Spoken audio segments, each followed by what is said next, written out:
নতুন নতুন ভালোবাসার গল্প পেতে আমাদের চ্যানেলটি সাবস্ক্রাইব করে পাশে থাকা বেল আইকনে ক্লিক করুন। ধন্যবাদ।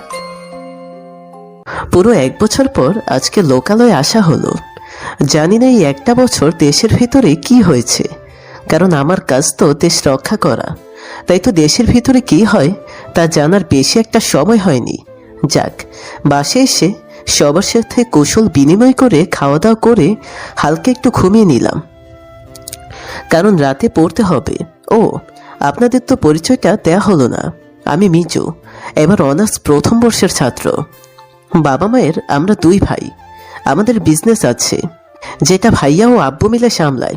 ও, আপনাদেরই তো বলা হয়নি, আমি একজন দেশের সৈনিক, মানে আর্মি। দেশকে রক্ষায় নিজেকে এগিয়ে নিয়ে গেছি। 4 মাসের ছুটি নিয়ে এসেছি আমি। সাধারণত 4 মাস ছুটি কেউ পায় না, তবে আমার চাচা কর্নেল মাহমুদ, আপনারা যারা ছদ্মবেশী মেজর গল্পটা পড়েছেন তারা হয়তো চিনেন, তাই সুবিধা পেয়ে গেছি। আসলে আমাদের বংশের মধ্যে আর্মি আছে বেশ কয়েকজন। আমি প্রত্যেক বছরে এসে সেমিস্টার পরীক্ষা দিয়ে যাই শুধু, তারপর আবার চলে যাই বর্ডারে।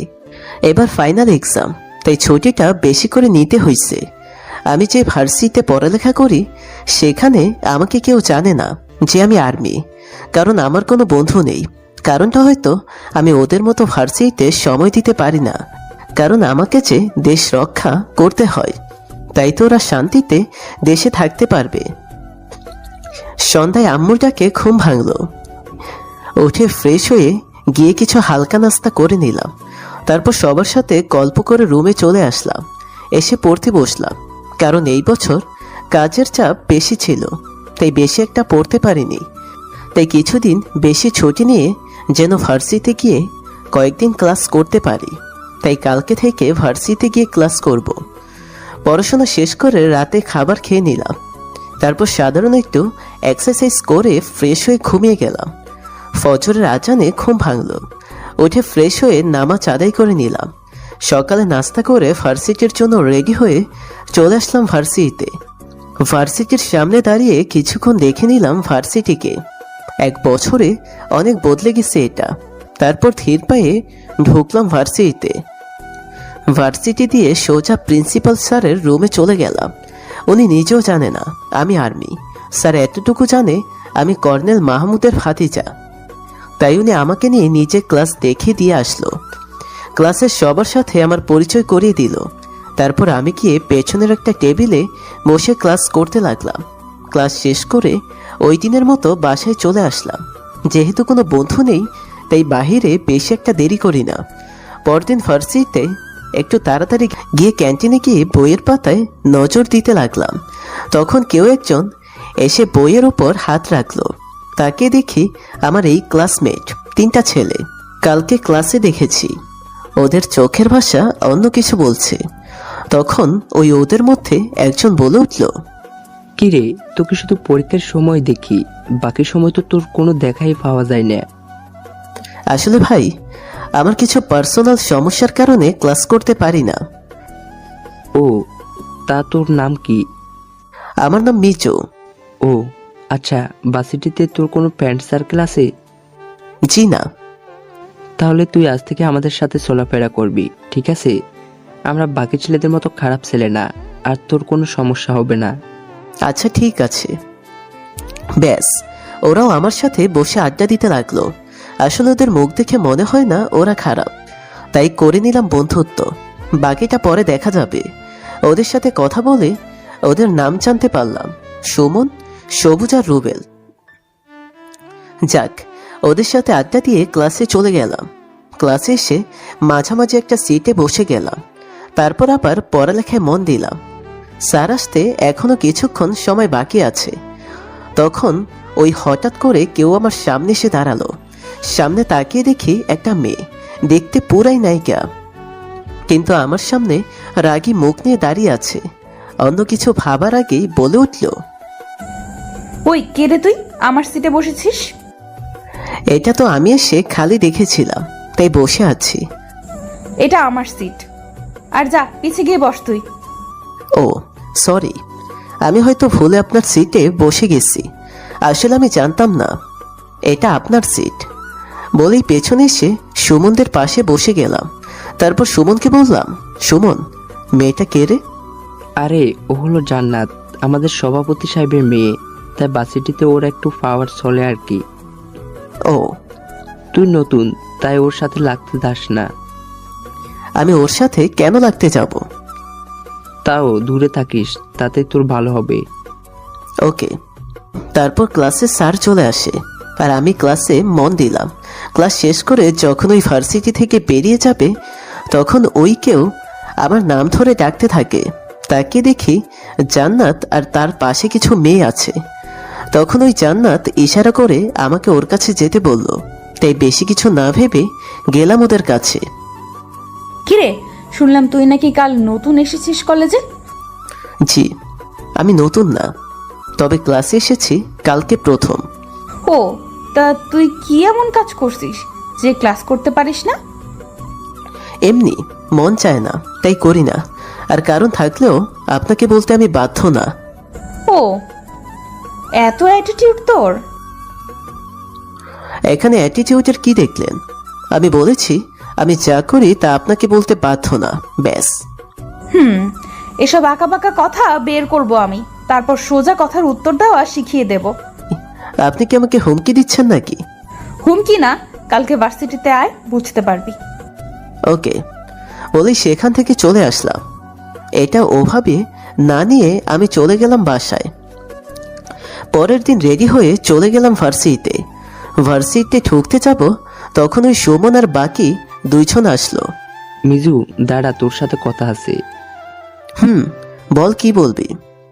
তুই কি কালকে জান্নাতের সাথে কিছু উল্টাপাল্টা করেছিস? না, কেন? জান্নাত তো তোকে মারার জন্য আমাদের ভার্সিটি কয়েকজন রাজনীতি করা ছেলেকে ভাড়া করেছে। দেখ, তুই এখান থেকে ফিরে যা। আমরা জান্নাতিকে বুঝিয়ে সবকিছু ঠিক করলে তারপর না হয় ভার্সিটিতে আসিস। মিজু, তুই বুঝতেছিস না, ওরা অনেক খারাপ। কি হয় আমি দেখে নিব। ওরা তো জানে না আমি কে। তারপর ওদেরকে নিয়ে ভেতরে ঢুকে গেলাম। ভিতরে এসে ক্যান্টিনে বসে সবাই মিলে আড্ডা দিতেছি। ঠিক তখনই কয়েকজন মাস্তান টাইপের ছেলে আমার কাছে আসলো।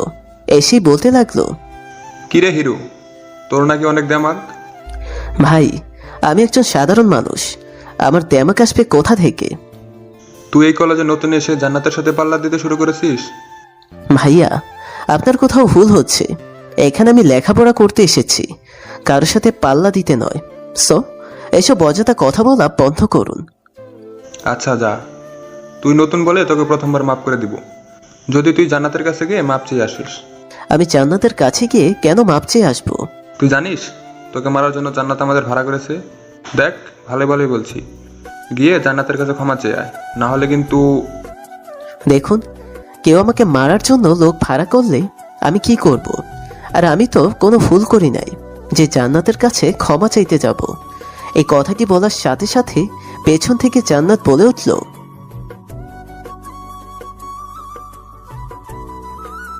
জান্নাত তুমি যাও, আমি দেখছি ব্যাপারটা। জান্নাত আর কিছু না বলে চলে গেল। তখন ছেলেটা বলে উঠল, দেখ, তোকে মারতে চাই না, তাই ক্ষমা চেয়ে নে জান্নাতের কাছে, তাহলে মারবো না। না হলে মেরে একেবারে তোকে পঙ্গু হাসপাতালে পাঠিয়ে দিব। দেখুন, অন্যায় না করে কারো কাছে ক্ষমা চাওয়ার কোনো প্রশ্নই ওঠে না। ব্যাস, কথাটি শুনে ছেলেটা আমার গালে একটা চর মারে, করে বসিয়ে দেয়। আমি গালে হাত দিয়ে দাঁড়িয়ে আছি। তারপর আমার কলার ধরে মাঠের মধ্যে টেনে নিয়ে আসে। আমি চুপচাপ পরিস্থিতি বোঝার চেষ্টা করলাম। এখানে ওদের সাথে মারামারি করাটা ঠিক হবে না, আর ওরা আমার সাথে পারবে না। তাই ছেলেটাকে বলে উঠলাম, আপনার সাথে আমি শান্তি চুক্তি করতে চাই। মানে? দেখুন, আপনার সাথে আমার আলাদা করে কথা বলতে চাই, এটা আপনারই ভালো হবে। আচ্ছা বল, তোর কি শান্তি চুক্তি? তারপর সুমন, সবুজ, রুবেল সহ ছেলেটাকে নিয়ে একটা কোনায় চলে গেলাম। বল এবার কি বলবি? দেখ ভাই, তোর এই কয়েকটা ছেলে দেখে আমার একটু ভয় পাচ্ছে না। ভয় হচ্ছে তোদেরকে নিয়ে। আমি যদি মারতে শুরু করি তাহলে তোরা সবাই মারা যাবি। ওই কি বললি তুই? ভাই, আমাদের ভুল হয়ে গেছে, আমরা ভুল লোকের সাথে পাঙ্গা নিয়েছি, প্লিজ ভাই আমাদের ক্ষমা করে দিন, আর এরকম কখনো করবো না। আচ্ছা যাও আমার সামনে থেকে। আর শোন, তোদের রাজনীতিতে একটা নীতি আছে, যে কাউকে না চিনে কারো মাথায় পিস্তল ঠেকাতে নেই। তখন আমি ছেলেটার পিস্তলটা আমার হাতে নিলাম। বাহ, AK-47। এটা যখন লোড থাকে তখন তো 3 কিলো থাকে, আনলোড এটার ওজন 2.50, তাই না? আর 50 মিটার দূরত্ব রেঞ্জ, তাই না? আমার কথাটা শুনে ছেলেটা সহ বাকি সবাই আমার দিকে হা করে তাকিয়ে আছে। যাক, ছেলেটা অনেক ভয় পেয়েছে, তাই বললাম, শোন ভাই, আমি দেশকে ভালোবাসি, তাই চুপ থাকি, আর যদি কখনো রাখি কাউকে ভয় করি না। তখন ছেলেটা সহ তার বন্ধুরা সবাই চলে গেল। এদিকে জান্নাত সহ আমার বন্ধুরা সুমন, সবুজ ও রুবেল আমার দিকে হা করে তাকিয়ে আছে। ওরাও হয়তো অবাক হয়েছে, তাই জিজ্ঞেস করলাম, কি হলো, তোরা আমার দিকে এভাবে তাকিয়ে আছিস কেন? ভাই তুই আসলে কে, সত্যি করে বলতো। আরে আমি তো তোদের মতো একজন সাধারণ মানুষ। কেন? তাহলে এতক্ষণ যা বললি? আরে ও কিছু না, সময় হলে সব বুঝতে পারবি। চলো সবাই ক্লাসে যাই। ক্লাসে আসার সময় লক্ষ্য করলাম জান্নাত আমার দিকে রাগী লোক নিয়ে তাকিয়ে আছে, মনে হচ্ছে খেয়ে ফেলবে। তারপর ক্লাসে বসে যথারীতি সবগুলো ক্লাস করে বাসায় চলে আসি। বাসায় এসে ফ্রেশ হয়ে নেই, তারপর কিছু হালকা নাস্তা করে রুমে গিয়ে শুয়ে পড়ি। সামনে পরীক্ষা, তাই বাহিরে বের হলাম না, একটু ঘুমিয়ে গেলাম। ঘুম থেকে উঠে ফ্রেশ হয়ে নেই, তারপর পড়ালেখায় মনোযোগ দিই। পড়ালেখা করতে করতে রাত অনেক গভীর হয়ে যায়। আব্বু আম্মু সবাই ঘুমিয়ে গেছে। আমার ঘরে আম্মু খাবার রেখে চলে গেছে, তাই খাবারটা খেয়ে নিলাম। কিছুক্ষণ ছাদে হাঁটাহাঁটি করে এসে ঘুমিয়ে গেলাম। ফজরের আজানে ঘুম ভাঙে। নামাজ পড়ে এসে পড়তে বসলাম।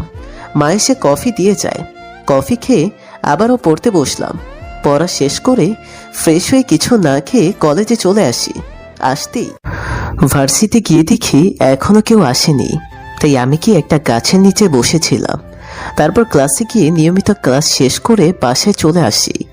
এর মধ্যে জান্নাত আমার সাথে অনেকবার কথা বলতে এসেছে, আমি কোনো সাড়া দিইনি। এইভাবে কেটে যায় 20 দিন। আজকে রাত গভীর করে পড়াশোনা করি, তারপর ঘুমিয়ে যাই, কারণ আর কয়েকটা দিন পর পরীক্ষা। আর মনে হয় 2 সপ্তাহ ক্লাস হবে। সকালে ঘুম থেকে উঠে ফ্রেশ হয়ে নেই, তারপর মা নাস্তা করতে ডাকে। আমি নিচে গিয়ে ডাইনিং টেবিলে বসে পড়ি। খাবার আইটেমগুলো দেখে আমি মুখরিত, কারণ মা আজকে আমার পছন্দের অনেকগুলো খাবার রান্না করেছে। আসলে প্রায় 1 বছর ভালো করে মায়ের হাতের রান্না খাইনি, তাই আর কি। খাবারগুলো খেয়ে ভার্সিটিতে চলে আসি। ভার্সিটিতে এসে ক্যান্টিনে বসে বই পড়তেছি, তখন ওই কোনো মেয়ের চিল্লানো কানে আসে, তাই উঠে একটু সামনে গেলাম। সামনে যেতেই চোখে পড়ল একটা ছেলে একটা মেয়েকে বিরক্ত করতেছে, তাই আমি ওদের কাছে গেলাম। মেয়েটা আমাকে দেখেই আবার পেছনে এসে লুকোলো। ভাইয়া আমাকে প্লিজ বাঁচান, ছেলেটা আমার ফায়দা উঠাতে চাইতেছে। প্রথমত খারাপ লাগলো যে শিক্ষা প্রতিষ্ঠানে এসে এসব করতেছে, তাও ছেলেটাকে থাপ্পড় দিয়ে প্রিন্সিপাল স্যারকে ফোন দিলাম। ওনাকে সব কিছু বলার পর উনি বললেন যে এক্ষুনি আসতেছেন। তারপর আমাদের দিকে এগিয়ে একে একে সবাই আসতে শুরু করলো। খেয়াল করলাম জান্নাত আমার দিকে তাকিয়ে কেমন যেন মিটি মিটি হাসছে। আমি সেদিকে প্রক্ষেপ না দিয়ে বসে রইলাম। তারপর সবাই আসার পর আমাকে সহ ওদেরকে ডেকে নিয়ে গেল প্রিন্সিপাল স্যারের রুমে। তারপর প্রিন্সিপাল স্যার মেয়েটাকে জিজ্ঞেস করলো, মিজু আমাকে ফোন করে যা যা বলেছে তা কি সত্য? কি বলেছে স্যার? এই যে ছেলেটা তোমার ফায়দা উঠাতে চেয়েছিল। স্যার উনি যা বলেছে তা সবই মিথ্যা, আরও ও হলো আমার বয়ফ্রেন্ড। মেয়েটার কথা শুনে আমি ওর দিকে তাকিয়ে চমকে উঠলাম। কি বলছে মেয়েটা? আমার মাথায় তো কিছুই ঢুকছে না। তখন প্রিন্সিপাল স্যার মেয়েটাকে বলল, কি হয়েছে বলো তো শুনি একটু। স্যার আমি আর আমার বয়ফ্রেন্ড বসে গল্প করছিলাম, তখন উনি এসে আমার বয়ফ্রেন্ডকে কয়েকটা চর বসিয়ে দেয়। তারপর আপনাকে ফোন দিয়ে কী সব বানিয়ে বানিয়ে বলে। তারপর আর কি এখানে। এই মেয়ে, তুমি এসব কি বলতেছ? তখন কি বলেছিলে আর এখন কি বলছো? আমি তো তখন বলেছিলাম যে আমাদের দুজনকে ছেড়ে দিন, কিন্তু আপনি তো চুপ করে বসে থাকতে বললেন। কি? হ্যাঁ। আমাদের দুজনকে থামিয়ে দিয়ে স্যার বললেন, মিজু, তুমি কেন করেছো তা আমি জানতে চাই না, তবে ভবিষ্যতে কারো সম্মান নিয়ে টান দেওয়ার আগে একবার চিন্তা ভাবনা করো। কিন্তু স্যার, মিজু, আমি জানি তুমি কি কথা বলতে চাচ্ছ, এটাই বলবে, কিন্তু এখানে তুমি যে অপরাধী তা বোঝার দক্ষতা তোমার আছে, তাই আমি চাই এটা এখানেই থেমে যাক। যাও তোমরা সবাই, এখন ক্লাসে যাও। আর কিছু না বলে স্যারের রুম থেকে বেরিয়ে চলে আসলাম। রাগে পুরো শরীর যেন আগুন চলতেছে। সুমনদেরকে নিয়ে গিয়ে একটা গাছের নিচে বসে রইলাম। তখন ওই পেছন থেকে কেউ ভাইয়া বলে ডেকে উঠল। পেছনে তাকিয়ে দেখি সেই মেয়েটা। মাথাটা রাগে ফেটে যাচ্ছিল, তাও নিজেকে সামনে নিয়ে বললাম, আরে আপনি বলেন, আর কি এমন চাল আছে যেটাতে আমাকে ফাঁসাতে পারবেন? সরি ভাইয়া, আমি আসলে এটা ইচ্ছে করে করি নাই। আসলে আমার হোস্টেলে সিট লাগতো, আর এটা আমি জান্নাত আপুকে বলার পর আপু শর্ত রাখেন যে তার একটা কাজ করে দিলে আমাকে হোস্টেলে সিট দিবেন। মেয়েটার কথা শুনে জান্নাতের সকালের মতলবী হাসিটার মানেটা মাথায় আসলো। রাগে মাথাটা ফেটে যাচ্ছিল। মেয়েটার দিকে তাকিয়ে দেখি মেয়েটা আমার রাগে চেহারা দেখে ভয় পাচ্ছে। তাই রাগ আয়ত্তে এনে মেয়েটাকে জিজ্ঞেস করলাম, তুমি হোস্টেলে সিট পেয়েছ? মেয়েটা মাথা নাড়িয়ে হ্যাঁ বলল। ঠিক আছে, যাও। আর হ্যাঁ, একটা কথা মনে রাখবে, নিজের স্বার্থের জন্য কাউকে ইমোশন দিয়ে আঘাত করবে না, কারণ ইমোশনালের আঘাত এর কারণে মানুষের ওপর থেকে বিশ্বাস আর ভরসা উঠে যায়। সরি ভাইয়া। ইটস ওকে, যাও। আর মন দিয়ে পড়াশোনা করবে, কেমন? ওকে ভাইয়া। সুমন জান্নাতে একা থাকে কোন সময় কখন? কেন? ওর সাথে একটু হিসাব নিকাশ আছে। জান্নাত লাস্ট ক্লাস করে তখন ও একাই ক্যাম্পাসে বসে সময় পার করে। ওকে, তাহলে বিকেলে ওর সাথে হিসাবটা মিলিয়ে নিতে হবে। কি করবি তুই? সেটা না হয় সময় বলবো, মানে বিকেলেই দেখতে পারবি। এখন চল ক্লাসে যাই। তারপর বিকেলে লাস্ট ক্লাসটা করে ক্যান্টিনে আসতেই দেখি জান্নাত বসে আছে। ওকে দেখা মাত্রই মেজাজটা গরম হয়ে গেল, তাই ওর কাছে গেলাম। গিয়ে গালে ঠাস করে একটা চর বসিয়ে দিলাম। থাপ্পড় খেয়ে জান্নাতে আমার দিকে অবাক হয়ে তাকিয়ে আছে। কি হয়েছে কিছুই বুঝতেছে না। তখন আমি বলে উঠলাম, জান্নাত শোনো, আমি চারটা কথা বলবো, তোমাকে ভালো করে শুনে রাখো। পরের বার আর বলবো না, সোজা গালে বসিয়ে দিব। এখন তো একটা দিছি, পরের বার 1000টা দেব। ফার্স্ট, ক্ষমতার অপব্যবহার করা ভালো না। তোমার যে ক্ষমতা আছে যেটা ভালো কাজে লাগাও, কোনো খারাপ কাজে নয়। সেকেন্ড, নিজের রাগার জেদটাকে কন্ট্রোল করতে শিখো, না হলে একদিন তোমাকেই তার ফল ভোগ করতে হবে। থার্ড, কারো ইমোশনে আঘাত করো না, কারণ আঘাতটা অনেক ভিতরে গিয়ে লাগে। ফোর্থ, দেখো আমি যতদিন এখানে আছি ততদিন এখানে ভালোভাবে থাকতে দাও, যেন ওইখানে গিয়ে আমার সাথীদের বলতে পারি এখানে স্মৃতিগুলো। অনেকটা রাগী লোক নিয়ে জান্নাতি যে কথাগুলো বললাম, কথাগুলো বলে জান্নাতের কাছ থেকে চলে আসলাম। ওখান থেকে সোজা বাসায় চলে আসলাম। এইভাবে কেটে গেল 1 সপ্তাহ। আর মাত্র 12 দিন আছে পরীক্ষার, তাই আর সপ্তাহখানি ক্লাস হবে হয়তো। পরীক্ষার্থীরা সবাই না আসলেও জুনিয়র ক্লাসে ঠিক এই ক্লাস হয়। আর আমাদের ক্লাসে যারাই আসে তাদের সাথেই ক্লাস করে আসি। কিন্তু ইদানিং টিভির পর্দায় নিউজে চোখে পড়তে লাগলো, কুমিল্লা শহরে যেখানে আমি আছি সেখানে কয়েকটা জায়গায় বোম মেরেছে সন্ত্রাসীরা। পুলিশ হিমশিম খাচ্ছে পরিস্থিতি সামাল দিতে। তখন ওই সরকার উদ্যোগ নিল এখানে আর্মি মোতায়েন করা হবে। এসব নিয়ে তুমুল ঝড় চলতেছে। তাও পরীক্ষা নাকি সরকার চালিয়ে যাবে। তো সকালবেলা আম্মু নাস্তা রেডি করে আমাকে ডাক দেয়। নিচে গিয়ে নাস্তা করে রুমে চলে আসি। তারপর বইয়ের পাতায় চোখ দেই। তখন মনে হলো দেশের এই সংকটে আমি একজন সৈনিক। আমি ঘরে বসে আছি, এটা কখনো হতে পারে না। আমাকে তো সন্ত্রাসীদের মোকাবেলা করা দরকার। না, এখানে কর্নেল মাহমুদ চাচুকে ফোন দেওয়া লাগবে বলে যেই ফোনটা হাতে নিলাম তখনই মোবাইলে একটা ফোন আসলো। তাকে দেখি বর্ডার ঘাট থেকে কনফারেন্স কল। আমার চাচ্চু আর আমার সহপাঠী 3 জন। তাই দেরি না করে কলটা রিসিভ করলাম। চাচ্চু বললেন, আমি কিছু অবাক হয়ে গেলাম যে আমাকে নিয়ে আবার কি হলো। তখন এই চাচ্চু আবার বলতে শুরু করলো,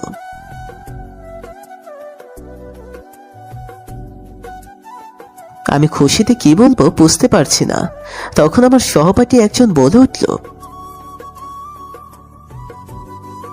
আরে কোনো ব্যাপার না, আমি এমনিতে ফিরে যেতাম কয়েকদিনের মধ্যে, কারণ দেশের যে পরিস্থিতি এখন আমার ছুটি কাটানোর সময় না। ভাই, দেশের মানুষের চেয়ে আমার পরীক্ষার মূল্যটা বেশি না। চাচ্চু, আমাকে বর্ডারে কবে আসতে হবে? কেন?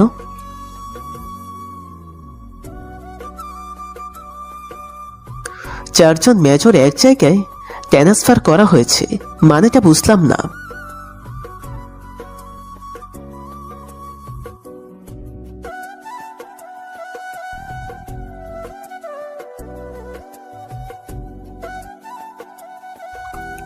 ও আচ্ছা, তা ওরা আসবে কুমিল্লায়?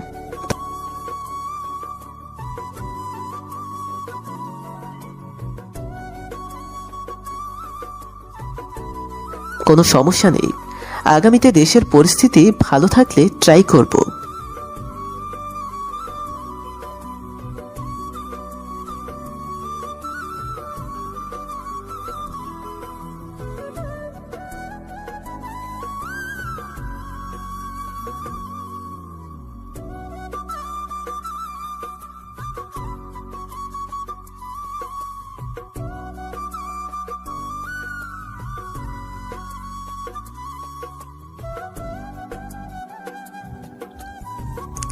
কিরে মামা, তোরা কই?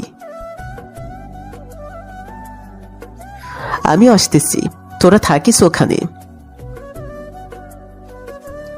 তারপর রেডি হয়ে চলে গেলাম বিশ্ব রোড।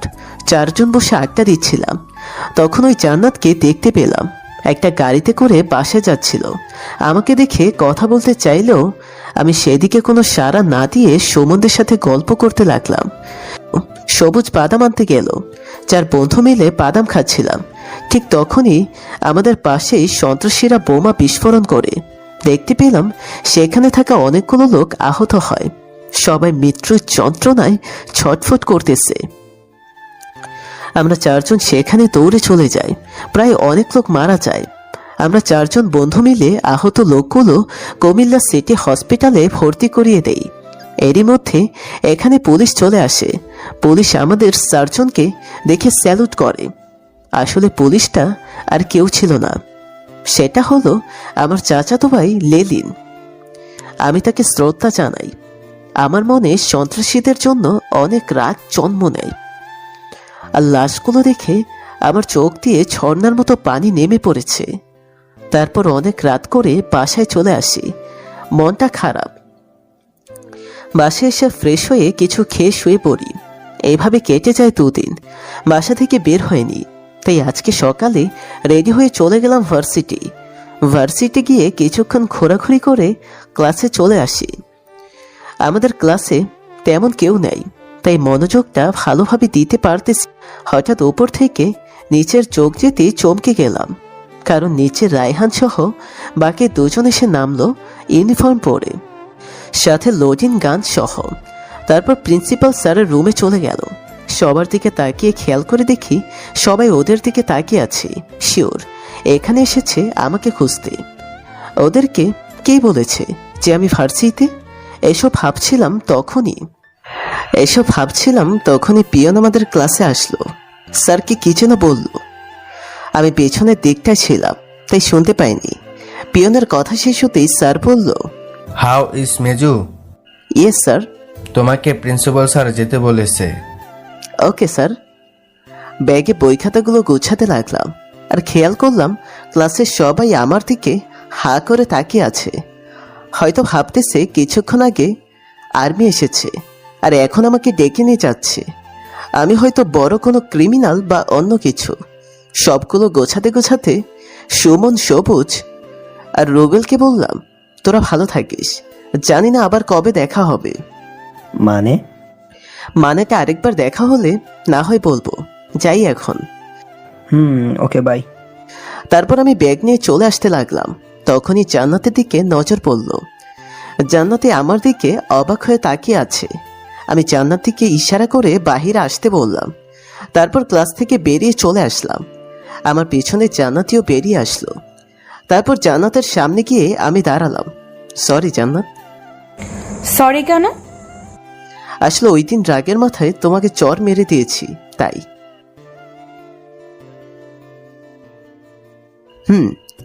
কেন, তুমি কি করেছো? আমি একজন ক্রিমিনাল, তাই। মানে?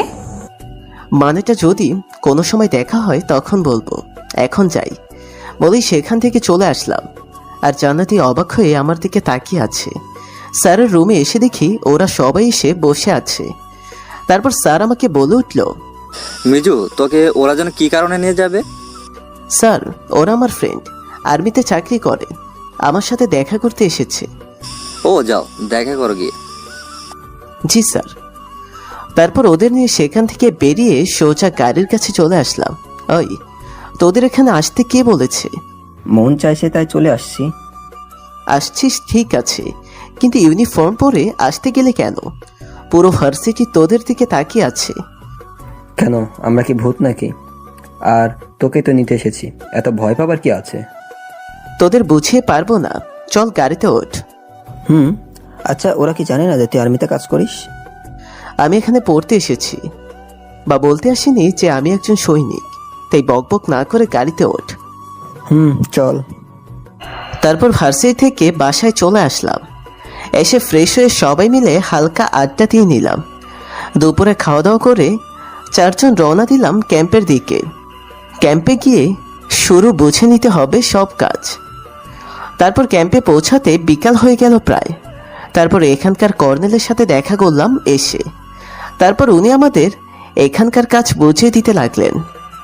আর এখানে হালকা কিছু কাজ করতেছিলাম, পাশাপাশি আমাদের নিয়মিত হালকা ট্রেনিং করাচ্ছেন। এভাবে কেটে গেল কয়েকদিন। সব ভুলে নিজের কাছে মন দিলাম। পরীক্ষার শুরুর দুদিন আগে কর্নেল আমাদের চারজনকে ডেকে নিয়ে গেলেন। আমরাও গেলাম কর্নেলের কাছে। উনি প্রথমেই বললেন,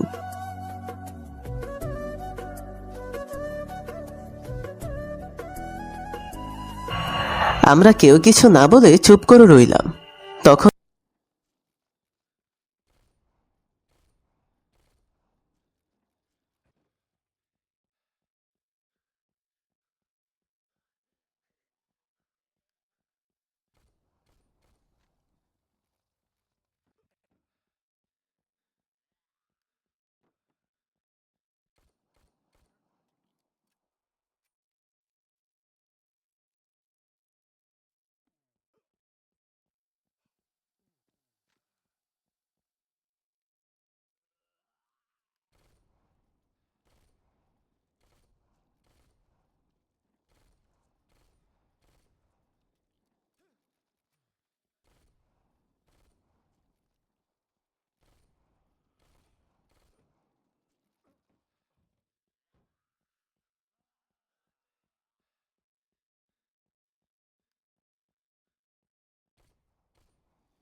এটাই তো চিন্তা, এবার কয়েকদিন নিজের এলাকায় ডিউটি করতে হবে। আরে সমস্যা নেই, সব ঠিক হয়ে যাবে। আর বিকালে বেরোতে হবে, তাই চল খাওয়া দাওয়া করে হালকা ঘুমিয়ে নেই। আবার কবে না কবে ঘুমানোর সুযোগ হয় আল্লাহ জানে। তারপর খাওয়া দাওয়া করে সবাই হালকা ঘুমিয়ে নিলাম। বিকেলে উঠে গাড়ি নিয়ে আর ফোর্স নিয়ে চলে গেলাম শহরের ভিতরে। শহরের মেইন পয়েন্টগুলো সেনা বসিয়ে দিলাম। সাথে দু একজন পুলিশও দিয়ে রেখেছি, কারণ পুলিশটা এখানকার অসাধু লোকগুলোকে চিনে ভালো। তাই প্রত্যেকটা গাড়ি চেকিং করার পারমিশন দিয়ে রেখেছি। ওরা সবাই তাই করতেছে। আমি রাস্তার পাশে দাঁড়িয়েছিলাম, তখনই খেয়াল করলাম জান্নাতি সন্ধ্যায় কোথা থেকে যেন আসতেছে। তাই মাস্কটা দিয়ে মুখ ঢেকে নিলাম। তারপর জান্নাতের গাড়িটা চেকিং করার জন্য থামালো। জান্নাতি কয়েকবার আমার দিকে তাকালো, আবার চেকিং শেষে গাড়ি নিয়ে আমার সামনে দিয়ে চলে গেল। পার হয়ে গেল একদিন। দেখতে দেখতে কাল থেকে পরীক্ষা, তাই রাতে কাজ শেষ করে গিয়ে ঘুমিয়ে গেলাম। সকালে উঠে ফ্রেশ হয়ে আমি আর রায়হান মিলে নামাজ আদায় করে নিলাম। তারপর রায়হান আর আমি বসে গেলাম নাস্তা করতে। রায়হানকে বললাম, রায়হান তুই ভার্সিটিতে চলে যা, ওইখানে গিয়ে ভার্সিটির বাসটা প্রথমে চেক করে নিবি। তারপর বোম ডিফিউজ এক্সপার্ট কাউকে নিয়ে চলে যাবে বাসের সাথে, সবাইকে চেকিং করে বাসে তুলবি। আর সামনে একটা গাড়ি দিয়ে কিছু আর্মি আর পেছনে কিছু আর্মি রাখবি, তাহলেই হবে।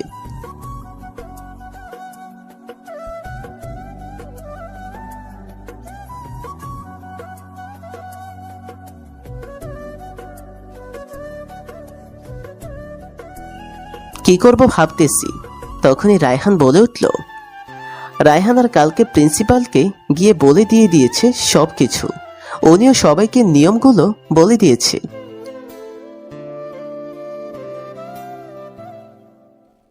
মানে বুঝলাম না।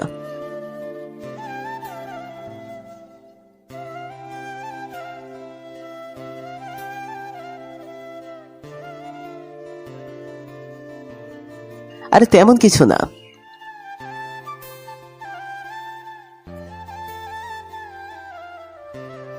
দেখ ভাই, আমার 4 বছরের পড়াশোনা হয়তো মূল্যহীন হয়ে গেছে, এটা কোনো ব্যাপার না। শোন ভাই, আমি যখন গেইটে দাঁড়িয়ে থাকবো তখন ভিতরে সবাইকে নির্ভয়ে নিজের পরীক্ষা দিতে পারবে। তার চেয়ে বেশি খুশি আর কিসে হতে পারে বল?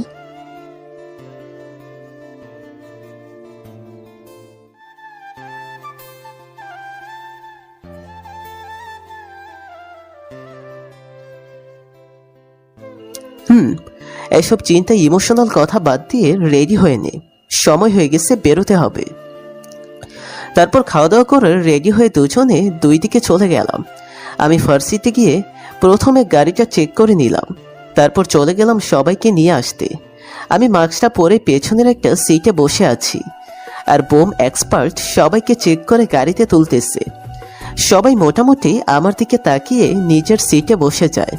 তো আমি কারোর সাথে কোনো কথা না বলে বসে রইলাম। হঠাৎ খেয়াল করলাম বাসে জান্নাতি উঠল, তাই নড়ে চড়ে বসলাম কিছুটা। বাসের জায়গা নেই, তাই জান্নাতি বাধ্য হয়ে পেছনে আসলো। জায়গা একমাত্র পেছনের সিটগুলোই খালি, তাই জান্নাতি আমার কাছে আসলো। আমি মাস্কটা টান দিয়ে ঠিকভাবে বসে রইলাম। জান্নাতি বসে আমার পাশে রাখা পিস্তলটার দিকে তাকাচ্ছে, আর চেহারা দেখে মনে হচ্ছে ভয় পাচ্ছে, তাই পিস্তলটা নিয়ে পেছনে রেখে দিলাম। বাস আপন গতিতে চলতে লাগলো, আর আমি সানগ্লাসটা চোখে দিয়ে জান্নাতির দিকে তাকাচ্ছি। দেখলাম জান্নাতি আমার পাশে বসতে আনইজি ফিল করতেছে। আমি কিছুক্ষণ চুপ করে বসে রইলাম, তারপর কি ভেবে যেন জান্নাতির দিকে ঘুরে বসলাম। তারপর বলে উঠলাম, হাই, আমি মেজর মিজু। জান্নাতি তেমন কোনো লোক না দিয়ে একবার তাকিয়ে আবার বসে রইল, তাই এবার মাস্কটা খুলে ফেললাম আর জান্নাতির দিকে ফিরে বললাম, ওই দিনের মানেটা আজকে নিজেই দেখে নাও। কথাটা বলার পরেই জান্নাতি আমার দিকে তাকালো, তারপর ওর চোখ বড় বড় হয়ে গেল। অবাক হয়ে তাকিয়ে রইল আমার দিকে। একসময় নীরবতা ভেঙে বলল, তুমি এখানে এই পোশাকে? জি, আমি আসলে এটাই, মেজর মিজু। তুমি তো আর্মি। হুম। তাহলে এতদিন কাউকে বলনি কেন? এমনি। আর বললে কি হতো এমন? আমি বিশ্বাস করতে পারতেছি না যে মিজু তুমি একজন আর্মি। কিছু না বলে বসে রইলাম, আর চারদিকে খেয়াল করলাম কেউ শুনেছি কি না। না, যাক, সবাই নিজেদের মতো ব্যস্ত। মিজু, তোমার সাথে আমার কিছু কথা আছে। বলো। এখানে না, পরে কোনো এক সময় যখন তুমি ফ্রি থাকবে তখন আমাকে বলো, আমি এসে বলবো।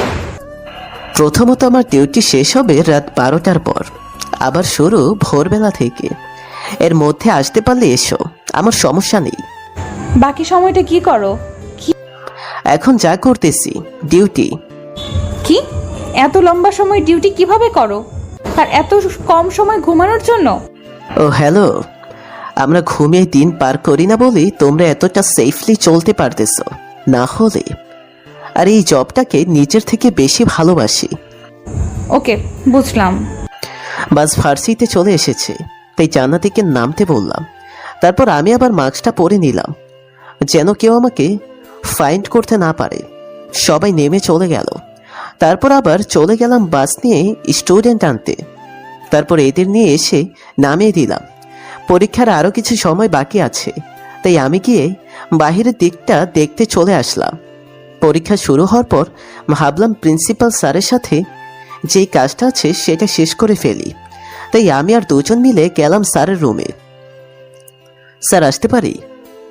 ইয়েস। রুমে ঢুকে মাস্কটা খুলতে প্রিন্সিপাল স্যার অবাক হয়ে আমার দিকে তাকিয়ে রইলেন। স্যার, কিছু কথা বলার ছিল। বলো। স্যার, যারা পরীক্ষা দিতেছে তাদেরকে বলবেন তারা যেন পরীক্ষা শেষে গ্রাউন্ডে কিছুক্ষণ অপেক্ষা করে।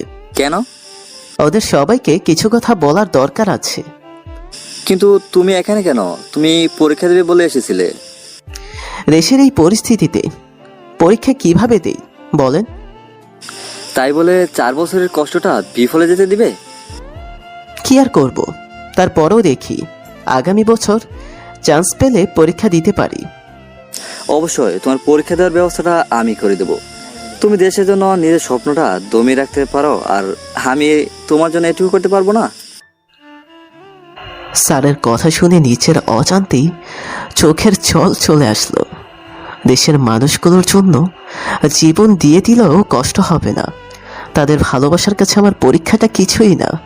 আচ্ছা স্যার, এখন আসি, বাইরে একটু কাজ আছে। ওকে। বাইরে এসে সব কিছু চেক করে নিলাম। তারপর চারদিকে দেখে আসলাম। তারপর পরীক্ষা শেষ হওয়ার জন্য বসে রইলাম। বিকেলে স্যার ফোন দিয়ে বলল পরীক্ষা শেষ হতে আমাকে যেতে বলল। আমি গাড়ি নিয়ে সোজা চলে গেলাম ভার্সিটিতে। গিয়ে দেখি সবাই দাঁড়িয়ে আছে, তাই আমি আর দেরি না করে সোজা স্যার যেখানে দাঁড়িয়ে আছে সেখানে গিয়ে দাঁড়ালাম। তখন প্রিন্সিপাল স্যার বলে উঠল, বলেই মাস্কটা খুলে ফেললাম। মাস্কটা খোলায় সবাই আমার দিকে ভূত দেখার মতো চমকে তাকিয়ে রইল। তখন আমি বলে উঠলাম, আমি মিজু, আর্মিতে মেজর আমি। এখানে সবাই আমাকে মোটামুটি চিনেন, তাই সোজা পয়েন্টে আসি। দেশের কি পরিস্থিতি দেখতেই পাচ্ছেন, আর বিশেষ করে এই দিকটায়।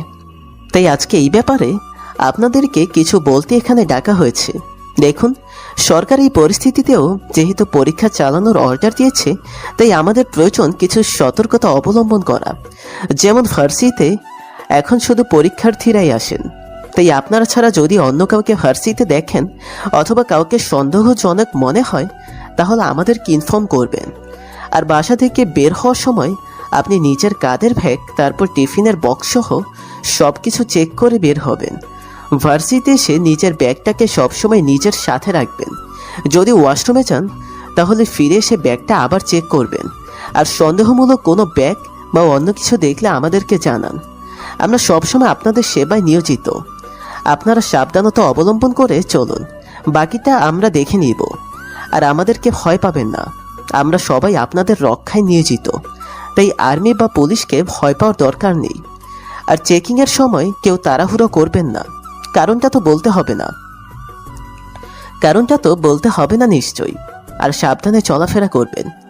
সবগুলো কথা বলে একটু জড়িয়ে নিলাম। তারপর সবাই একসাথে বলে উঠল, ওকে, বাস চেকিং করা শেষ, এবার সবাই আস্তে আস্তে গিয়ে বাসে উঠুন। তারপর আমি গিয়ে বাসে উঠে বসে রইলাম।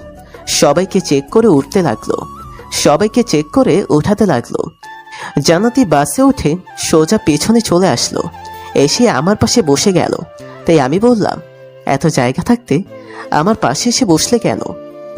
কেন এখানে বসা যাবে না? এমন কোনো নোটিশ আছে নাকি? না। তাহলে আর কি? আর এমনিতেও তোমার সাথে আমার কথা আছে, তাই বসেছি। কি কথা? বলতেছি। বলেই জান্নাতি চুপ হয়ে গেল। কিছুক্ষণ চুপ থাকার পর বলে উঠল, মিজু, আমি আসলে তোমাকে সরি বলতে চাই। কি? মিজু, সরি। আসলে আমি ওই দিন বাসা থেকে রেগে বের হয়েছিলাম। তারপর ভার্সিটিতে গিয়ে দেখি তুমি আমার সিটে বসে আছো, তাই রাগটা আরো বেড়ে গিয়েছিল। তাই তখন অমন করে বলে দিয়েছি। আর তারপর যখন আমার কথা শোনোনি তখন আরো বেশি রেগে গিয়েছিলাম, তাই এত সব করেছি। It's okay.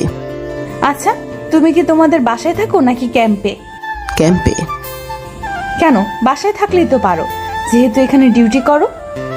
প্রথমত বাসায় থাকার অর্ডার নেই, আর দ্বিতীয়ত যদি কোনো দল আমার উপরে অ্যাটাক করতে বাসায় যায় তখন কি হবে বুঝতে পারতেছ। আর ডিউটির সময় পরিবার নেই কোনো, সময় হলে তারা আমাকে ছুটি দিবে পরিবারের সময় কাটানোর জন্য। কেন মন চাইলে বাসায় আসতে পারো না তোমরা? থাক, তোমাকে বুঝিয়ে লাভ নেই। তা তোমার কি অবস্থা? চলতেছে আর কি, আর এখন ভালো হয়ে গেছি। কেন, আগে কি খারাপ ছিলে নাকি? না আসলে আগে তো অল্পতেই রেগে যেতাম, এখন আর এই রাগটাকে নিজের কন্ট্রোলে নিয়ে এসেছি আর মানুষের উপকার করতে শিখে গেছি। গুড। তা হঠাৎ এত পরিবর্তন কি থেকে? তুমি ওই দিন যে কথাগুলো বলেছিলে সেগুলো ভেবে দেখেছি। ও মিজু, এখন থেকে কি প্রতিদিন তুমি আমাদের সাথে আসা যাওয়া করবে? যতদিন না দুষ্কৃতীরা আইনের আওতাধীন না আসে ততদিন আছি। তারপরে চলে যাব, ট্রেনিং আছে সেখানে। ওইখান থেকে ফিরে আসলে পোস্টিং হবে কোথাও। ও, তোমার নামার জায়গা চলে এসেছে, যাও। তারপর জান্নাতি চলে গেল। তারপর সবাইকে নামিয়ে দিয়ে আসলাম। তারপর ডিউটি শেষ করে বাসায় চলে আসলাম। এসে ফ্রেশ হয়ে ঘুম দিলাম। এইভাবে কয়েকদিন চলে গেল, আর ওইদিকে দুষ্কৃতীরা ধরা পড়ে গেল। তাই আজকে শেষবারের মতো সবাইকে ক্যান্টিনে জড়ো হতে বলা হয়েছে। তাই পরীক্ষা শেষ হওয়ার পর আমাকে কিছু বলতে হবে। তাই পরীক্ষা শেষ হওয়ার পর সবাইকে ডাকলাম প্রথম দিনের মতো। তারপর বলতে লাগলাম, হয়তো অনেকেই জানেন যে যারা এতদিন দেশে আতঙ্ক ছড়িয়েছিল তারা একটু আগে ধরা পড়েছে। তাই আজকে আমরা আপনাদের শেষবারের মতো বাসায় পৌঁছে দিব। কাল থেকে আপনারা যে যেইভাবেই মন চায় আসতে পারেন। তারপরেও দুষ্কৃতীরা কোথায় কোথায় বোম রেখেছে এসব জানার আগে সবাই প্লিজ একটু সাবধানে চলাফেরা করবেন। আমার যা বলার ছিল তা বলে দিয়েছি, এখন সবাই আসতে পারেন। বলেই আমি যখনই বাসের দিকে যাব তখনই কেউ একজন নাম ধরে ডাক দিল আমাকে। তাকিয়ে দেখি রনি। বলেন। রনি কিছু না বলে স্যালুট করলো, আর রনির দেখা দেখি সবাই স্যালুট করলো। তারপর একটা মেয়ে বলে উঠল,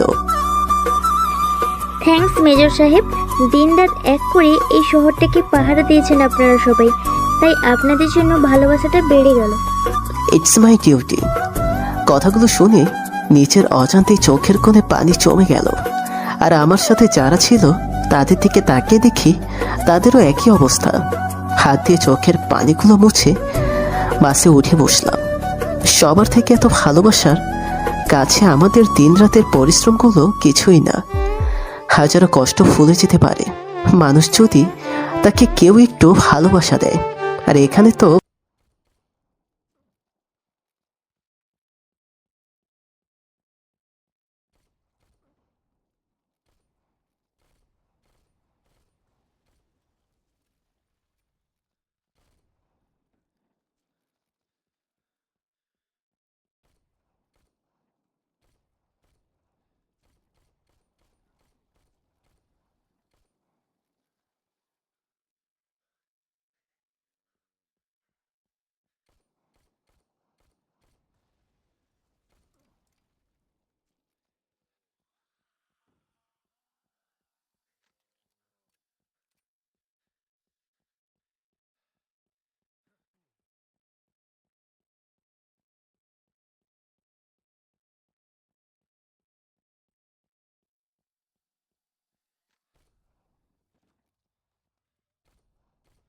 সেটার উত্তর তুমি যাওয়ার আগে দিয়ে দিবে।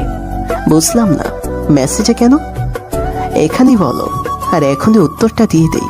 কালকে দিতে হবে কেন? সারা রাত দেওয়া হবে ভাবার জন্য। ওকে। তারপর সবাইকে নামিয়ে দিয়ে এসে সবাই মিলে কিছু দূর গুছিয়ে নিতে লাগলাম। রাত 9টায় মোবাইলটা টুং করে বাজলো। তাকিয়ে দেখে জান্নাতের মেসেজ ওপেন করেই অবাক হয়ে গেলাম। মেসেজে লেখা, Michu, I love you and I am serious. কি ভাববো এটাই বুঝতেছি না, কি করব তাও বুঝতেছি না। অবশেষে ছোট্ট একটা মেসেজ পাঠিয়ে দিলাম, কালকে আমার সাথে নদীর পাড়ে এসে দেখা করতে পারবে? উত্তরে সে সম্মতি জানালো। ওকে, তাহলে সকালে চলে এসো। বিশ্বাস করেন রাসেল ভাই, একটা মেয়ের ভালোবাসে কথাটা আমাকে না ঘুমিয়ে রাখিয়েছে সারা রাত। এবছর ছুটিতে না আসলে আর এসব না হলে বুঝতামই না প্রেমের প্রস্তাব কতটা মারাত্মক জিনিস। আমার মনে হয় কোনো মেয়ে যদি কোনো ছেলেকে ভালোবাসি বলে দেয় তাহলে তার রাতের ঘুম শেষ মনে করেন। এসব ভাবতে ভাবতে ঘুমিয়ে গেলাম। সকালে উঠে প্রতিদিনের মতো কাজ শেষ করে নাস্তা করছিলাম, তখনই মোবাইল বেজে উঠল। তাকে দেখি জান্নাতি, তাই রিসিভ করলাম। মিজু তুমি কোথায়? খেতে বসলাম মাত্র। ও, খাওয়া শেষ করে তাড়াতাড়ি এসো, আমি দাঁড়িয়ে আছি। ওকে বলেই ফোনটা রেখে দিলাম। তারপর নাস্তা শেষ করে নদীর পাড়ে গিয়ে দেখি জান্নাতি দাঁড়িয়ে আছে, তাই আমি ওর পাশে গিয়ে দাঁড়ালাম। আমাকে দেখে জান্নাতি বলে উঠল, কি ভাবলে সারা রাত? রাত হয় ঘুমানোর জন্য, ভাবার জন্য হয় নাকি? ডাহা মিথ্যা বলে দিলাম। তার মানে তুমি কিছুই ভাবো না এই রাতে? ভাবছি তো। কি ভাবছো বলো? সকালে উঠে কি কি করতে হবে এসব নিয়ে ভেবেছি। ওই মিজুর বাচ্চা, বোকা সাজুস তুই আমার সামনে। আমি যেটা বলতে বলেছি ওইটা বল। কোনটা? কালকে রাতে যে বলেছিলাম ওইটা নিয়ে কি ভেবেছো? মিজু তুমি কি রাজি? জান্নাতি বনিতা না করে মূল কথাটা বলে ফেলি, তুমি শুনবে তো নাকি? বলো। জান্নাতি, তোমাকে ভালোবাসবে না এমন কোনো ছেলে নেই, কারণ তোমার ভেতরে সরল একটা মন আছে। আর সেটার প্রেমে সবাই পড়ে যাবে। তার মানে তুমি রাজি, তাই তো? আমাকে কথাটা শেষ করতে দাও প্লিজ। বলো। জান্নাতি, তোমাকে ভালোবাসবে সব ছেলেই। হ্যাঁ, আমিও তোমাকে পছন্দ করি, কিন্তু তোমাকে ভালোবাসতে পারবো না, সরি। কেন, তুমি কি অন্য কাউকে ভালোবাসো মিজু? না। তাহলে আমাকে ভালোবাসতে তোমার সমস্যা কোথায়? আমার সমস্যা নেই, কিন্তু ভবিষ্যতে আমার সাথে থাকতে গেলে তোমার সমস্যা হবে। মানে বুঝলাম না, কি বলতে চাইছো? পরিষ্কার করে বুঝিয়ে বলো। জান্নাতি, তুমি একটু চঞ্চল প্রকৃতির মেয়ে, আর এদের সবচেয়ে বেশি প্রয়োজন হয় ভালোবাসার। হ্যাঁ, আমি তোমাকে জীবন সঙ্গী হিসেবে নিতে পারবো, কিন্তু তাতে তোমার জন্যই ভালো হবে। আর সব থেকে বড় কথা কি জানো? যেখানে নিজের জীবনে বাজি রেখেছি সেখানে অন্যকে স্বপ্ন দেখায় কিভাবে বলো? কে জানে, কালকে হয়তো শত্রুর গলিতে আমি মারাও যেতে পারি। তাই প্লিজ। আর কিছু বলার আগেই ঠাস করে আমার গালে একটা চর বসিয়ে দিল। হয়তো মরার কথা বলেছি তাই চরটা মেরেছি। তাই ওর দিকে তাকিয়ে আবার বলতে লাগলাম, দেখো, যা সত্য তা তো বলতেই হবে। তাই যেখানে নিজেই বাঁচি কতদিন তা জানি না, সেখানে আবার তোমাকে কিভাবে টানি বলো?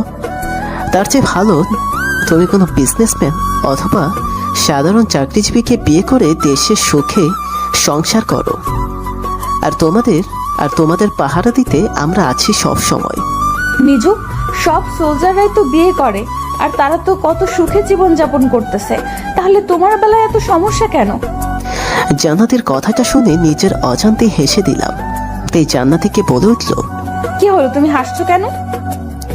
জান্নাতি, তুমি তাদের বাহিরের দিকটা দেখেছ, চলো তোমাকে ভিতরে একটা ঘটনা বলি। আচ্ছা, 6 মাস আগের ঘটনা, শুনেছ কিনা জানি না। মানব পাচারকারী দল থেকে 300 মেয়েকে উদ্ধার করেছে বাংলাদেশ সেনাবাহিনী। কেন? ওইখানে আমি ছিলাম, আর ওইখানের ঘটনাতেই বলি, শোনো। জান্নাতি খুব মনোযোগ দিয়ে আমার কথা শুনছে, আর চোখে পানি টলমল করতেছে। তখন বলতে শুরু করলাম, আজ থেকে 5 বছর আগে আমি আর্মিতে জয়েন করি।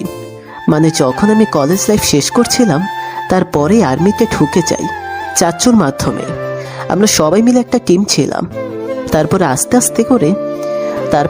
আস্তে করে কয়েকজন করে কমতে থাকলো, আবার কয়েকজন করে আসতে লাগলো নতুন। যারা মারা যায় তাদের মাটি দেওয়ার সময় আমি দেখি তাদের পরিবার প্রিয়জনদের কান্না। আবার আমি এটাও দেখি সে কিভাবে মারা গিয়েছিল, তেমনই একটা ঘটনা। তখন আমার ডিউটি ছিল জঙ্গলের ভেতরে। তো প্রতিদিনের মতো আমাদের ডিউটির জন্য সবাই রেডি হচ্ছিলাম। তখন ফয়সাল, আমাদের সেনা সদস্য, এসে মিষ্টি বিলাতে লাগলো আমাদের রুমের সবাইকে। তাই আমি জিজ্ঞেস করলাম, কি রে মিষ্টি বিলাচ্ছিস, কাহিনী কি? আবার আরেকটা বিয়ে করলি নাকি?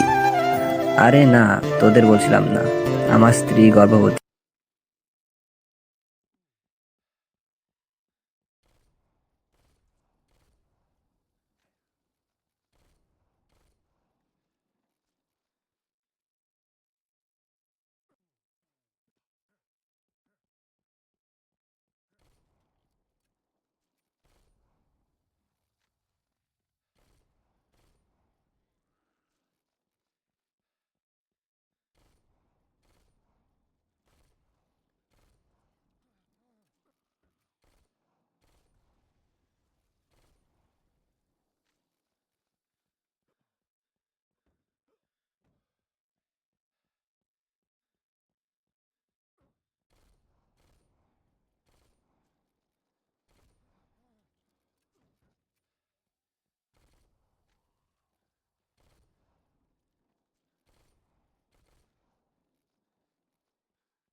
কাপড়গুলো দেখতে লাগলো। তখন আমি জিজ্ঞেস করলাম, এগুলো যে কিনে আনলি পাঠাবি কাকে দিয়ে? পাঠাবো কাকে দিয়ে? মানে আমি নিজেই নিয়ে যাব। ছুটির জন্য আবেদন করেছিলাম আর কর্নেল মঞ্জুর করে, আর পরশুদিন থেকে 15 দিনের ছুটি দেয়। যাক, তাহলে তো খুব ভালো। তাহলে কাল তো লাস্ট ডিউটি, তাই না? তাহলে তো ভালোই। তখনই ফয়সালের ফোনটা বেজে ওঠে। ফয়সাল তাকিয়ে দেখে তার বউ ভিডিও কল দিয়েছে তার বাবুটাকে দেখানোর জন্য।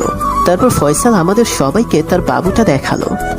তারপর আমাদের রুমের সবাইকে বলল তার বেবির একটা একটা করে নাম রাখতে। আমরাও একটা একটা করে নাম দিলাম, আর সে নামগুলো ডায়েরিতে লিখে নিল। আমরা সবাই বাবুটার একটা একটা নাম রাখলাম। এইভাবে রাতটা কেটে গেল। দুপুরে ডিউটিতে যাওয়ার জন্য রেডি হয়ে গাড়িতে বসে যেতে লাগলাম।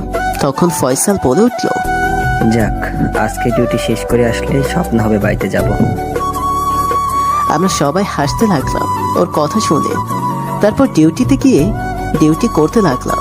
বিকেলে হঠাৎ করে কর্নেলের ফোন আসলো।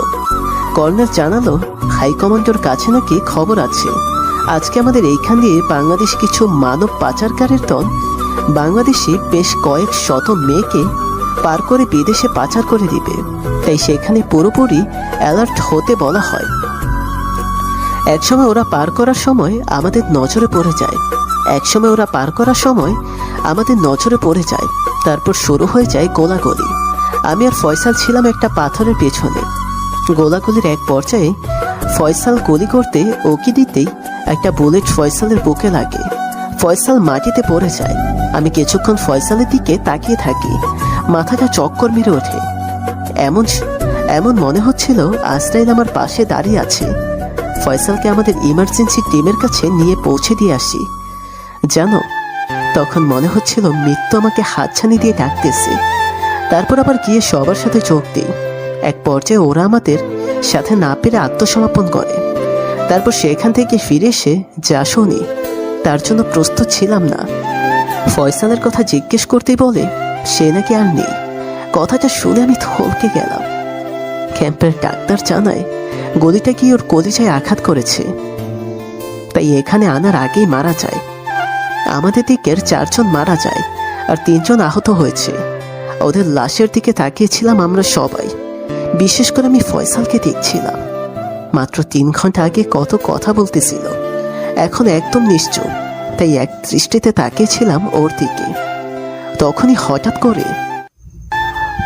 হঠাৎ করে ফয়সালের পকেটে থাকা মোবাইলে কল আসতে লাগলো। সবাই থমকে গেল।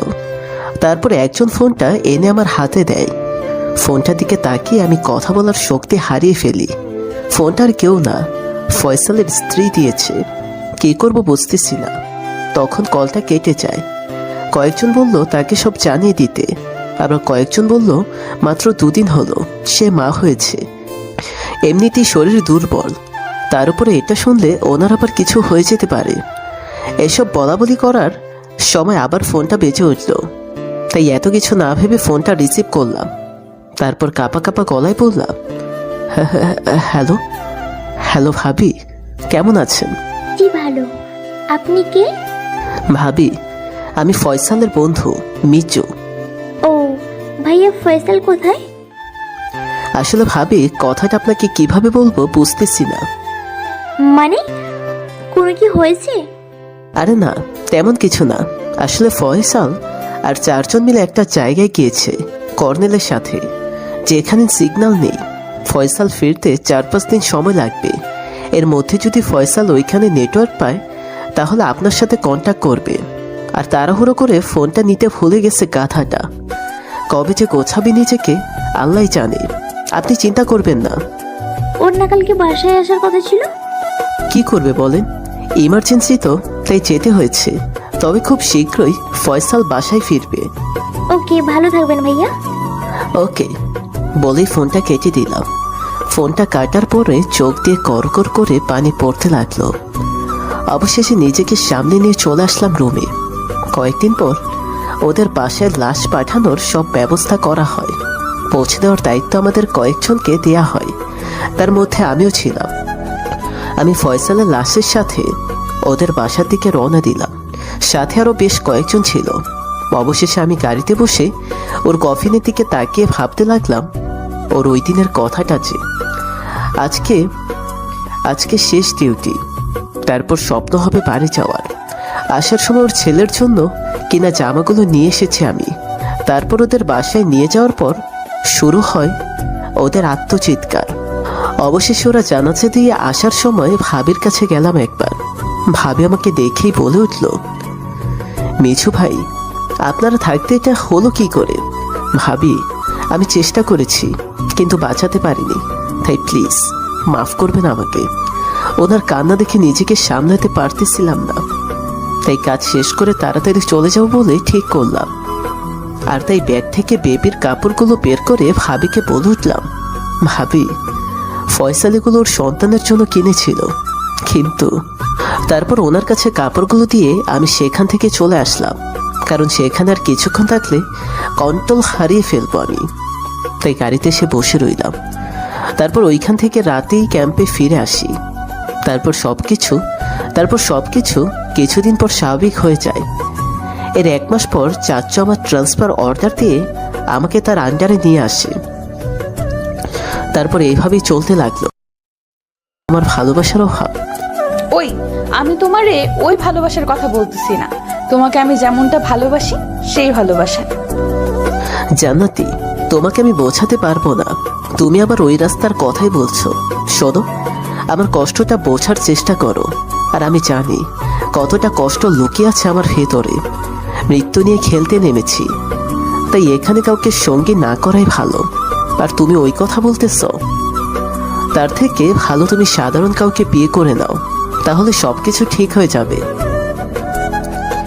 আর আমাকে বিয়ে করলে সবসময় হারানোর ভয় নিয়ে বাঁচতে হবে, কিন্তু সাধারণ কাউকে বিয়ে করলে এই ভয়টা নিয়ে থাকতে হবে না তোমাকে। মিজু, তুমি ভাগ্যকে বিশ্বাস করো? কেন? আচ্ছা, যদি থাকে আমি তোমাকে পাবো, তাহলে তুমি আমাকে আটকে রাখতে পারবে নাকি? আর এমনটাও তো হতে পারে আমি যেই সাধারণ লোকটাকে বিয়ে করলাম সে বিয়ের 1 দিন পর এক অ্যাক্সিডেন্টে মারা গেছে, তখন কি বলে সান্ত্বনা দিবে আমাকে? জান্নাতের কথা শুনে কি বলবো বুঝতে পারতেছি না। এমন একটা কথা বলেছে যে আমি কি বলবো বুঝতেছি না। তখনই ফোনটা বেজে উঠল। তাকিয়ে দেখি ক্যাম্প থেকে ফোন দিয়েছে, তাই যেতে হবে আমাকে। তাই জান্নাতিকে বললাম, জান্নাতি, আমাকে যেতে হবে এখন, ভালো থেকো আর আমাকে ভুলে যেও। এসব বলে যখনই পেছনে ফিরলাম তখনই জান্নাতি ডাক দিল, মিজু শোনো। বলো। আমাকে একটা কথার উত্তর দিয়ে যাও। কি কথা? আচ্ছা, তুমি কি সত্যিই আমাকে ভালোবাসো? কেন? তাহলে ঠিক আছে। আর মনে রাখিস মিজুর বাচ্চা, তুই যদি কখনো বিয়ে করতে আসিস তাহলেই দেখবি আমি তোর জন্য বসে আছি। আমিও দেখব তুই বিয়ে না করে কোথায় যাস। আর এতগুলো কথা যে শুনিয়ে গেলি, এগুলোর উত্তর আমি তোকে তখনই দিব। এসব বলতে বলতে জান্নাতি আমার কাছে আসে, তারপরে হঠাৎ করে লিপ কিস করে বসে। মিনিট খানেক পরে ছেড়ে দেয়। আমি ওর কাছ থেকে হা করে তাকিয়ে রইলাম। কি বলবো কিছুই বুঝতেছি না। জান্নাতি এমন করবে ভাবতেও পারিনি আমি, তাই ওর দিকে হা করে তাকিয়ে রইলাম। জান্নাতি চলে যেতে লাগলে আবার কি মনে করে যেন পেছনে ফিরে বলে উঠল, দেখে নিব সোলজার তোকে আমি। মনে রাখিস তুই বিয়ে করলে আমাকেই করতে হবে। জান্নাতি এসব বলে চলে গেল। কিছুক্ষণ ওর দিকে হা করে তাকিয়ে থেকে আমিও চলে গেলাম ক্যাম্পে। তারপর সেখান থেকে সবকিছু বুঝিয়ে দিয়ে চলে গেলাম কর্নেলের কাছে। পরের দিন ট্রেনিং লেটার আসলো। ট্রেনিং দিতে চলে গেলাম 4 জন বান্দরবন। ট্রেনিং শেষ করতেই 4 জনের পোস্টিং করে দেয় ওইখান থেকেই। সবাই যার যার মতো তাদের গন্তব্যে চলে যায়। এইভাবে চলে গেল 2 বছর। সবকিছু ভুলে নতুন করে সবকিছু করতে লাগলাম। তখনই হাইকমান্ড থেকে সময় দিল বিয়ে করার জন্য। ব্যাস, আম্মু মেয়ে দেখা শুরু করে দিল। সবার চোরাচুরির কারণে বাসায় আসলাম। এসে আমি হালকা অবাক হয়ে গেলাম। বাড়িটা অনেক সুন্দর করে সাজানো, আর মোটামুটি কিছু মেহমানও আছে যা দেখলাম। বাসায় এসে ফ্রেশ হয়ে নাস্তা করে দিলাম এক ঘুম। বিকেলে আম্মুর ডাকে ঘুম ভাঙলো। উঠে বসতেই আম্মু একটা খাম দিয়ে বলে উঠল, এখানে কিছু টাকা আছে আর মেয়ের ছবি আছে, যা গিয়ে শপিং করে আয়। আর শুক্রবার তোর বিয়ে। কি? কি না, জি, এখন যা গিয়ে শপিং করে আয়। আম্মু, আর 3 দিন পর শুক্রবার, এই 3 দিনে কি হবে? সব কিছু হবে, তুই তোর কাজ কর, আমি গেলাম। বলেই আম্মু চলে গেল। আমি আম্মুর এমন ব্যবহারে অনেকটা অবাক হলাম। তারপর কি যেন মনে করলাম, মেয়েটাকে দেখতে হয় একবার। তাই খাম থেকে ছবিটা বের করে দেখতেই চোখগুলো কপালে উঠে গেল। কারণ মেয়েটার কেউ না, জান্নাতের ছবি। বুঝতে আর বাকি রইল না আম্মুর এমন আচরণের পেছনে ওর হাত। যাক, তার মানে বিয়ের আগে ওর কল আসবেই। তাই এসব চিন্তা বাদ দিয়ে গিয়ে মার্কেট করে আসলাম। রাতে ফোন টিপতেছিলাম, তখন ফোনটা বেজে উঠল। তাকিয়ে দেখি আননোন নাম্বার। তবে বুঝে গেলাম এটা জান্নাতির ফোন। তাই মনে মনে ভাবলাম, রাখো জান্নাতি, তোমার সাথে একটু মজা নেওয়া যাক। এসব ভেবে ফোনটা রিসিভ করলাম। হ্যালো, কে? আমাকে চিনোস না, নাকি চিনেও না চিনার ভাব নিচ্ছিস? সরি আন্টি, আপনার পরিচয় না দিলে চিনব কিভাবে? কি? আমি আন্টি? আরে পরিচয় না দিলে কিভাবে বুঝবো আপনি আন্টি নাকি দাদুর বয়সের মহিলা? এবার জান্নাতে আর কিছু না বলে রাগে ফোনটা কেটে দিল। ফোনটা রেখে দিয়ে ঘুমিয়ে পড়লাম।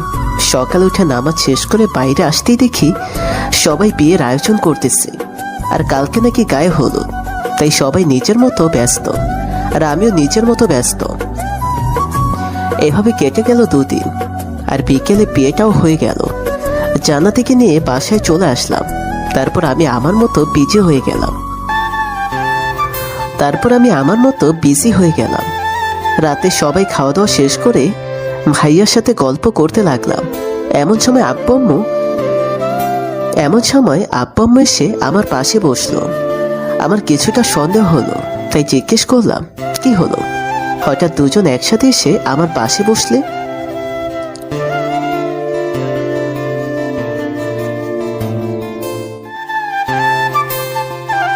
প্রথমত জান্নাতি ভয় পাওয়ার মেয়ে না, উল্টো ওরে দেখলে শয়তান ভয় পাবে। আর দেখতেছো না, ভাইয়ার সাথে গল্প করতেছে।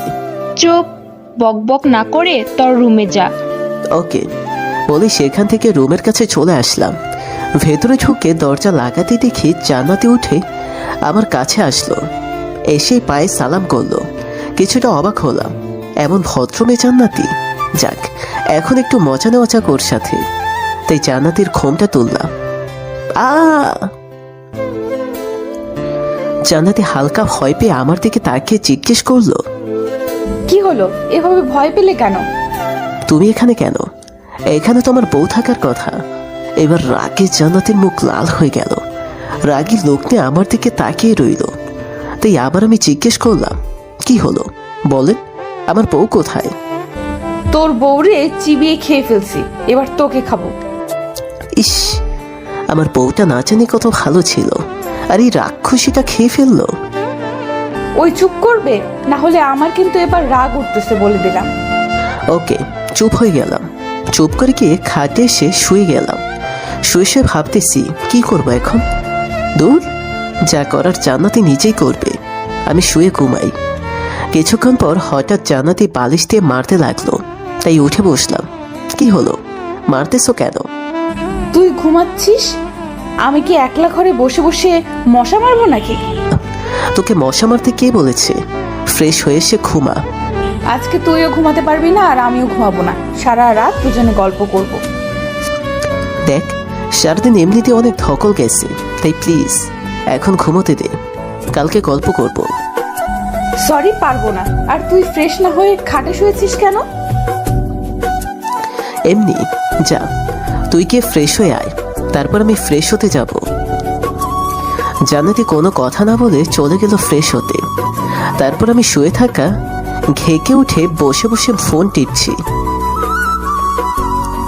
কিছুক্ষণ পর জান্নাতি বেরিয়ে আসলো। তারপর আমি গেলাম ফ্রেশ হতে।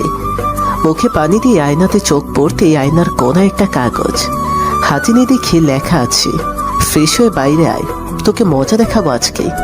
বুঝতে বাকি রইল না এটা জান্নাতির কাজ। ফ্রেশ হয়ে বাইরে এসে দেখি জান্নাতি বসে আছে খাটে। আমি বাইরে আসতেই আমার কাছে আসতে লাগলো। মারবে মনে করে আমি পিছপা হতে লাগলাম। তখনই জান্নাতি বলে উঠলো, কিরে ভয় পাচ্ছিস নাকি? কিছুটা। তুই না একজন সোলজার, আর সোলজার যে ভয় পায় তা আজ প্রথম শুনলাম। এমন বন্ধ একটা ঘরে এমন সময় শুধু সোলজার না, শয়তানও ভয় পায়, বুঝলি? কেন, আমি তোকে খেয়ে ফেলবো? কি জানি, বলতে না বলতে দেয়ালে পিঠ ঠেকে গেল। এই প্রথম বুঝলাম জীবনে কতটা ভয়াবহ পরিস্থিতি হলে দেয়ালে পিঠ ঠেকে যায়। আর এদিকে জান্নাতি কেমন যেন একটা লোক দিয়ে আমার কাছে এসে গেল। আমার মাঝে দূরত্ব বা গ্যাপ আছে কিনা বলতে পারবো না, তবে জান্নাতির গরম নিঃশ্বাস আমার গলায় পড়তেছিল। তারপর হঠাৎ জান্নাতি আমাকে কলার ধরে দেয়াল থেকে ঘুরিয়ে খাটের কাছে এনে ধাক্কা মেরে খাটে ফেলে দিল। তাই জিজ্ঞেস করলাম, কি হলো, খাটে ফেললি কেন? ফিল্মে দেখিস না? না। আর চুপচাপ ঘুমা, না হলে তোর একদিন কি আমার একদিন। তাহলে আজকে আমার একদিনটা পালন করে নি, তুই না হলে কালকে তোর দিন পালন করিস। বলে আমার ঠোঁটগুলোর উপরে হামলা করলো। তারপর কি হলো তা তো বুঝতেছিনি। কিছুক্ষণ পর জান্নাত আমার বুকে শুয়ে আছে, আর আমি ওর চুলগুলো গুছিয়ে দিচ্ছি। এমন সময় জান্নাতে বলে উঠলো, মিজু, তোকে একটা কথা বলি। বল। আমি জানি তুই দেশের জন্য নিজের জীবন বাজি রেখেছিস, আর তাই তুই চাস না যে কেউ তোর জীবনে আসুক। কিন্তু জানিস মিজু, আমি না তোকে অনেক ভালোবাসি। আমি এটা জানি। শোন না মিজু, আমরা দুজন যতদিন বাঁচি দুজনে দুজনকে ভালোবাসবো। আমি কোনো কারণে যদি মারা যাই বা তুই দেশের জন্য শহীদ হয়ে যাস, এটা বড় কথা না।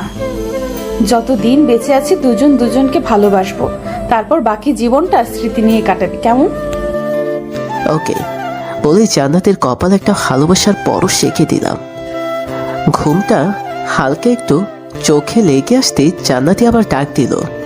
ঘুম চলে গেল চরক কাছে। কি হলো, ডাকতেছিস কেন? আমার ঘুম আসতেছে না কেন? তোর ঘুম কেন আসতেছে না তা আমি কিভাবে বলবো? থাক, ঘুমাতে হবে না, একটু পরেই আজানের সময় হয়ে যাবে। তার চেয়ে ভালো তুই আমাকে আদর কর একটু। ওই চুপচাপ ঘুমা। ব্যাস, ম্যাডাম অভিমান করে ফেললো আর আমার বুক থেকে নেমে বালিশে গিয়ে শুয়ে পড়ল। কিছুক্ষণ পর হঠাৎ জান্নাতিকে হালকা করে টোকা দিলাম। কোনো সারা শব্দ নেই। পাগলিটার অভিমান অনেক বেশি বুঝলাম, তাই সোজা গিয়ে চড়িয়ে ধরলাম জান্নাতিকে। তারপর আমার দিকে ফিরিয়ে নিলাম। কি হলো, রাগ করেছিস? না, আমি কে তোর যে আমি তোর উপরে রাগ করব? থাক, এখন ভাব না দেখিয়ে এদিকে আয়। তারপর বাংলা সিনেমার মতো হারিয়ে গেলাম রূপ কথার জগতে।